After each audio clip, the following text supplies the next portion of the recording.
හරි ළමයි. මම මේ පොඩි දෙයක් කියන්න ඕගොල්ලන්ට මේක මං ඇඳලා පෙන්නන්නේ. මේක මේ දෙවන ලෝක යුද්ධ කාලයේදී යුද්ධයට ගිහිල්ලා ආපහු ඇමරිකාවේ කඳවුරු වලට නැවත ආපු ප්ලේන් එකක කටුසටහනක් කියලා හිතන්නකෝ. මේ මම නිල් පාට ඩොට් වලින් දාලා තියෙන්නේ ඒ ප්ලේන් වලට වෙඩි වැදිච්ච තැන්. හරි. ඒ ප්ලේන් වලට වෙඩි වැදිච්ච තැන් ටික තමයි මම මේ නිල් පාට ඩොට් වලින් දාලා තියෙන්නේ. දැන් ඕගොල්ලොන්ගෙන් ඇහුවොත් මෙන්න මේ ප්ලේන් එක දැන් ආවට පස්සේ කඳවුරට මේ ප්ලේන් එකේ අපි වැඩිපුරම අවධානයක් දෙන්න ඕනේ. ආපහු ඒක හදද්දි වැඩිපුරම අපි අවධානයක් යොමු කරන්න ඕනේ මොන කොටසද කියලා ඇහුවොත් ඕගොල්ලෝ මොකද කියන්නේ? ගොඩක් අයගේ උත්තරේ වෙන්න පුළුවන් මෙන්න මේ වෙඩි වැදිච්ච තැන් ටික අපි ආපහු හොඳින්ම හදන්න ඕනේ. මේවා ආරක්ෂාව වැඩි කරන්න නම් මේ වෙඩි වැදිච්ච තැන් ටික ආපහු ඉතාමත් හොඳට බිල්ඩ් කරන්න ඕනේ කියලා ඕගොල්ලොන් කියන්න පුළුවන්. නමුත් මේකේ එක පොයින්ට් එකක් තියෙනවා. මේ තැන් වලට වෙඩි වැදිලා වුණත් මේ ගුවන් යානා නැවත කඳවුරු වලට ආවා.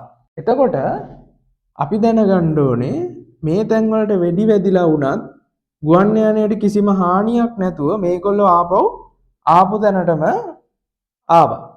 හරි. එතකොට දැන් වෙඩි වැදිලා ආපු නැති ප්ලේන් තියෙනවා. හරි ගුවන් යානා. එතකොට ඒවයේ සමහර වෙලාවල් වලට මේ තැන් වලට අමතරව වෙන තැන් වලට වෙඩි වැදිලා තියෙන්න පුළුවන්. ඒ හින්දා ඕගොල්ලොන්ට මේකෙන් ගන්න ලොකු ආදර්ශයක් තියෙනවා. හැම එකකම හරි. එතකොට හැම එකකම නෙගටිව් දේම හරි නෙගටිව් දේම විතරක් නෙමෙයි අපිට නෙගටිව් දේ ඇතුලෙන් යම්කිසි පොසිටිව් දෙයක් ගන්නත් පුළුවන්. හරි. නෙගටිව් කියන්නේ හැම තිස්සෙම අසුබ දෙයක් නෙමෙයි. සමහර නෙගටිව් අවස්ථාවලින් අපිට පුළුවන් ඉස්සරහට පොසිටිව් අයිඩියා එකක් බිල්ඩ් කරන්න. හරි. දැන් මේ ෆ්ලයිට් එකේ වුණත් ඒගොල්ලොන්ගේ උණ්ඩ වැදුනට වෙඩි වැදුනට ෆ්ලයිට් එක ආවා. හරි. එතකොට අපි ආය මේක රීබිල්ඩ් කරද්දී මේ තැන් වලට අමතර මේ තැන් වලට වඩා මේ වෙඩි වැදිච්ච නැති තැන් තමයි අපි ගොඩක් ආරක්ෂිතව හදන්න ඕනේ. මොකද ඒ තැන් වලට වැදුනා නම් සමහර විට මේ ෆ්ලයිට් එක වැටෙන්න පුළුවන්. හරි. ඒ හින්දා ඕගොල්ලොත් මෙන්න මේ දේ ඇතුලෙන් ජීවිතේට යමක් ගන්න තව මාස කිහිපයක් විභාගෙට තියෙන්නේ. ඕගොල්ලොන්ට තේරෙනවා නම් මම මේ පාඩම් කරලා අඩුයි කියලා.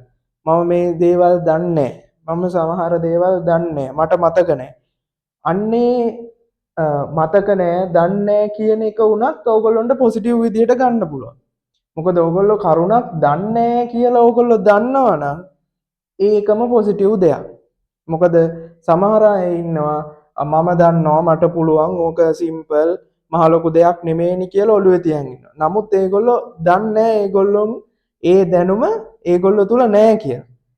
නමුත් ඕගොල්ලොන්ට තේරෙනවා නම් තමන් තුල දැනුම නැහැ තමන්ට තව මහන්සි වෙන්න ඕනි කියන එක අන්න ඒක නෙගටිව් එකක් නෙමෙයි. ඒක ඔයා හැමතිස්සෙම පොසිටිව් එකක් විදියට ගන්න.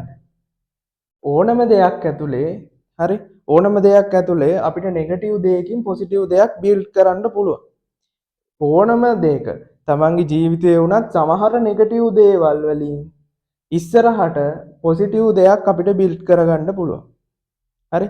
ඒ හින්දා හැමතිස්සෙම නෙගටිව් මයින්ඩ්සෙට් එකකින් හිටියත් ඒක අසුබ විදිහටම දකින්න එපා. ඒකට හොඳ උදාහරණයක් තමයි මේක. කොච්චර වෙඩි කාලා වුණත් මේ ෆ්ලයිට් එක ආපහු කඳවුරට ආවා. ඒක නෙගටිව් වෙඩි වැදිච්ච එක නෙගටිව්. නමුත් ඒගොල්ලෝ දැනගත්තා ඒගොල්ලෝ තවදුරටත් මේ ප්ලේන් එකේ මේ ගුවන් යානේ ආරක්ෂාව වැඩි කර යුතු තැන් මොනවාද කියලා ඒගොල්ලෝ දැනගත්තා. එතකොට ඒවා හොඳට ආපහු රීබිල්ඩ් කරපුවාම මේ ෆ්ලයිට් එක ඉතාමත් සාර්ථකව මෙහෙයුම් වලට යොමු කරන්න පුළුවන්. අන්න ඒ වගේ නෙගටිව් දෙයකින් වුණත් ඕගොල්ලොන්ට පොසිටිව් තින්කින් පැටර්න් එකකට යන්න පුළුවන් කියන එකට හොඳම උදාහරණයක් තමයි මේක.